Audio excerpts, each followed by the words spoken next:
All right, good afternoon again.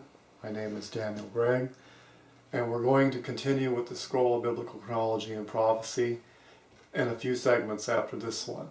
But I want to take this segment to talk about a related subject, and that is the significance of Yeshua's death and resurrection, so that we get the spiritual importance as well as just the chronological aspects of this subject.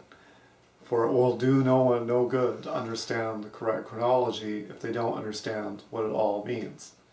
And for this, I'm going to use my translation of the New Testament called The Good News of Messiah. I have it clipped open to Romans right now, but here's the cover of the book. Okay, it's 400 pages. It's a translation of the entire New Testament. And we're going to go into the book of Romans here, and we're going to talk about the meaning of Yeshua's death and resurrection. Okay, you look up here, it starts, Paul, a servant of Messiah Yeshua, being called an emissary and being separated for the good news of the Almighty. Now, I'm not going to explain what the markings here mean right at this time.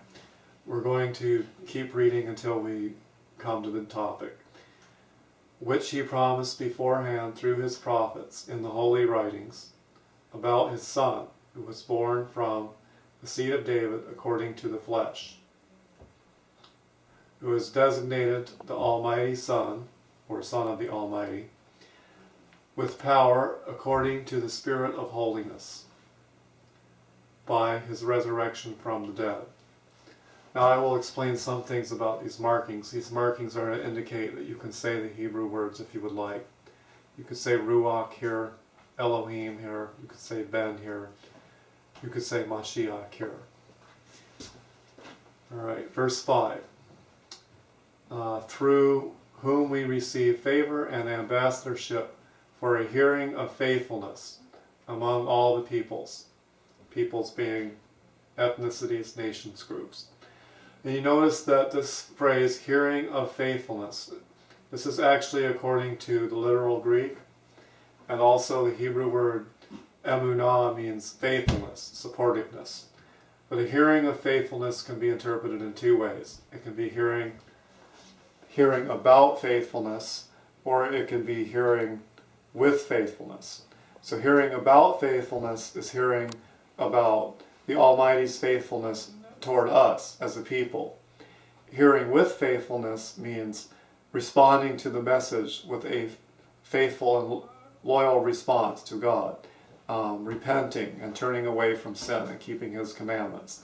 That's hearing with faithfulness. Hearing of faithfulness or about it is to hear about His faithfulness. All right. So if we look at this phrase, Paul has carefully worded it into so it can mean both. Hearing of faithfulness among all the peoples for the sake of his name. Whoops. All right. Get that back up there. Among whom you also are called of Yeshua Messiah, or Yeshua HaMashiach, to whom all being in to all those being in Rome, beloved of Elohim, the Almighty, called holy ones. Loving kindness to you and peace from our Elohim, Abba and Adonai Yeshua HaMashiach. Okay?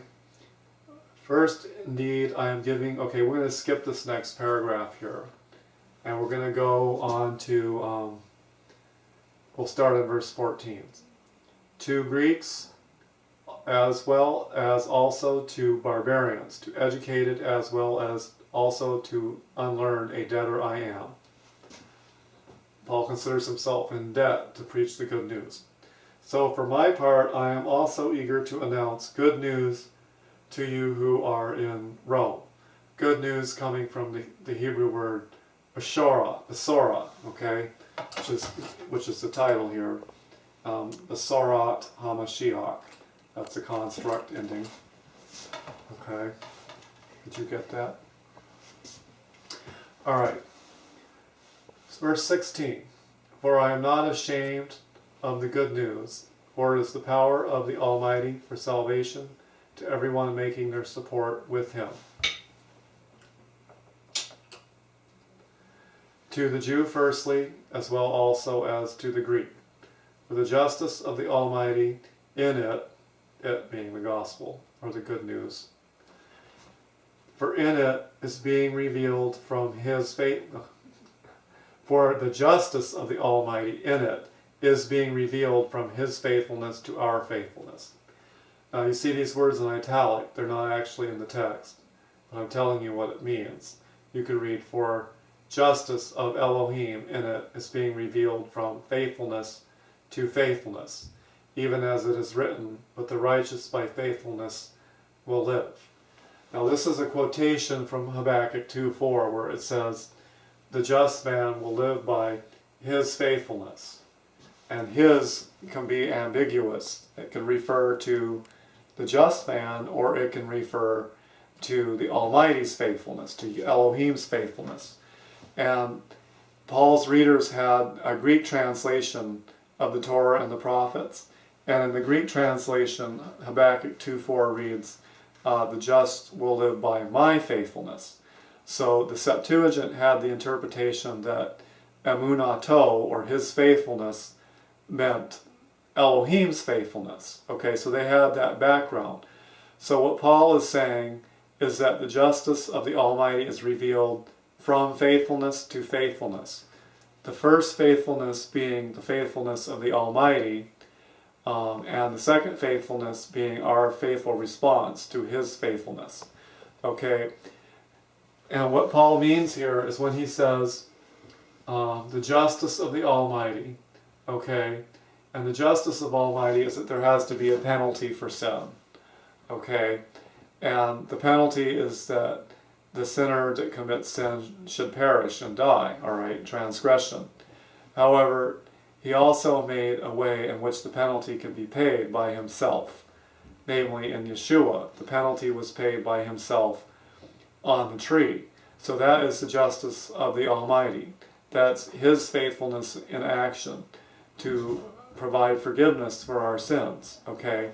And then the second faithfulness is our faithful response.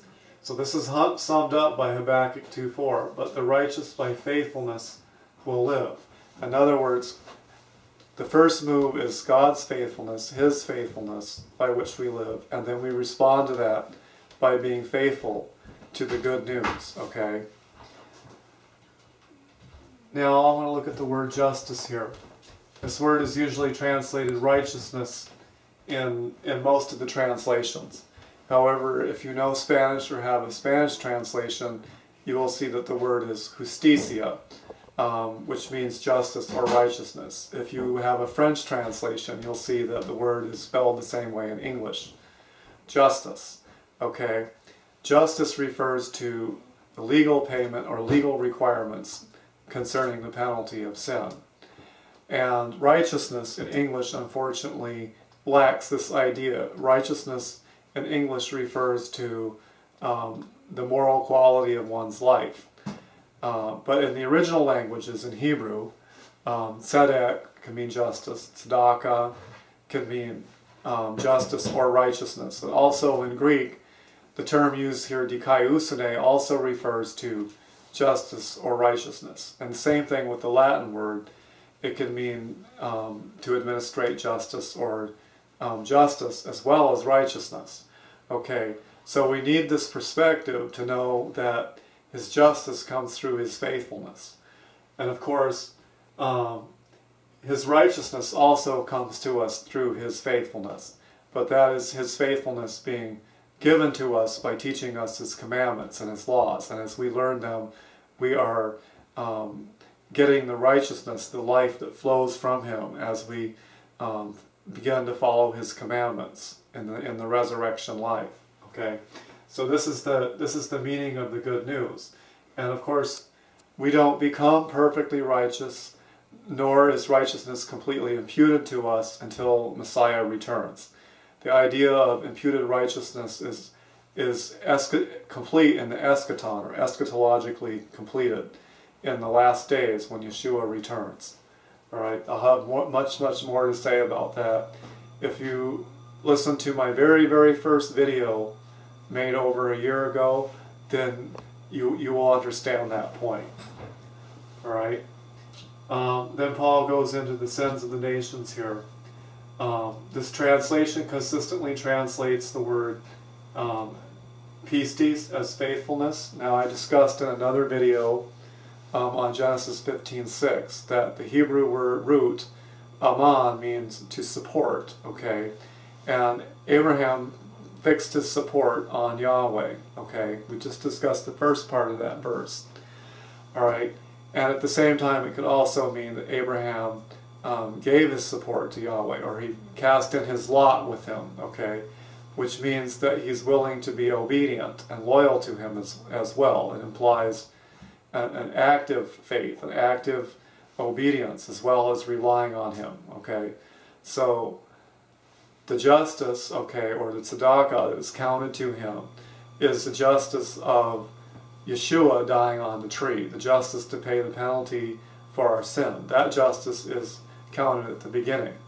The justice that's counted eschatologically is the righteous obedience, and that comes as a process, as his life cleanses us progressively from all sin.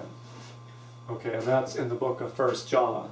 Okay, so Paul is not teaching a lawless gospel. He's teaching one that requires a follow-through of obedience to show the proof of our trust in his support. All right, so this translation, of course, I explained at the beginning, consistently goes through like that. And that's our lesson for today, and thank you for listening.